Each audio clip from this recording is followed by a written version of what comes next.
au Japon, où Alexandra fait la connaissance du professeur Kawaguchi. Celui-ci lui raconte comment il a réussi, sous le déguisement d'un moine chinois, à vivre plus de 18 mois à Lhasa sans être découvert. Cette histoire plaît infiniment à Alexandra et cela lui donne des idées. Elle veut elle aussi réussir à pénétrer dans la ville interdite. Elle repart, traverse la Chine et s'installe au monastère de Kumbum, aux portes du Tibet, pour étudier les textes sacrés et mettre au point son plan pour atteindre Lhasa.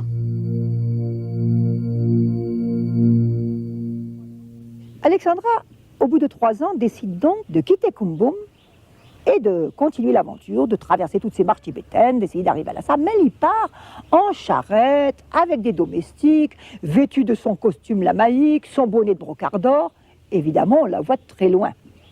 Elle est repoussée, il n'y a qu'à lire son livre au Pays des brigands gentilshommes pour connaître toutes les difficultés qu'elle a rencontrées.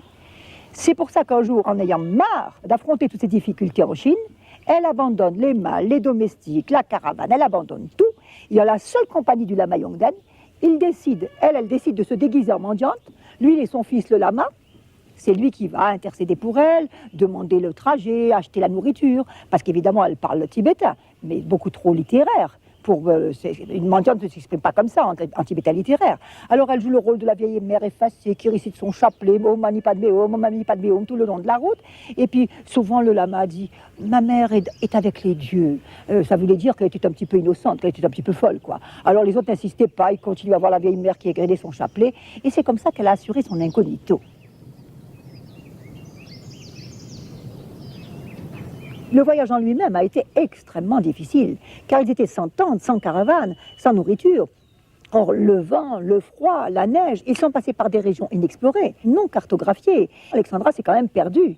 Elle est restée 6 jours bloquée par une tourmente de neige, 6 jours sans manger, sans feu.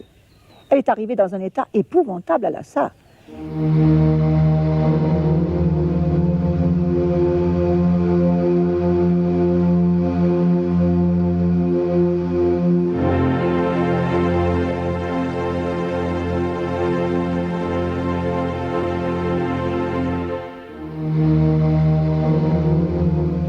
Elle est restée là pendant 2 mois, et c'est de là qu'elle est repartie pour Gyantse, parce qu'elle voulait absolument, elle ne voulait pas remonter vers Kumbum, bien entendu.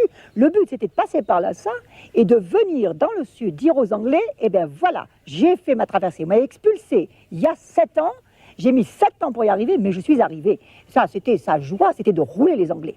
Il dit, comment ces gens, ils interdisent l'accès d'un pays qui n'est pas le leur, mais de quel droit? Ça, elle leur en a toujours gardé rancune.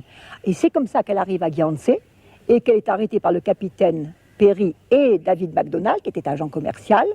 Et c'est là qu'elle a attendu que les Anglais lui fassent des papiers, des passeports, car ils prenaient des renseignements sur son itinéraire. Ils voulaient savoir si elle n'avait pas été faire de l'espionnage à Lhasa.